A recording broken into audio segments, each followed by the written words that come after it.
Армысыздар, құрметті достар. Бүгін 7 мамыр Отан қорғаушылар күніне арналған мереке. Қазақстан өз қарулы күштерінің батыл да батыр жауынгерлерімен танымал. Барлық тарихи кезеңдерде біз өз отанымызды қорғау жолында жасалған адал істердің үлгілерін білеміз. Ақмола облыстық тарихи-өлкетану музейі барша ер азаматтарды мерекелерімен құттықтайды. Халқымызда ел елінің қорғаны деген аталы сөз бар.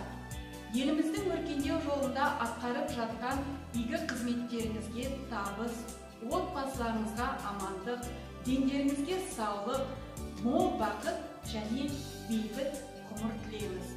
Қазақстан Республикасының қарулы күштері құтты болсын.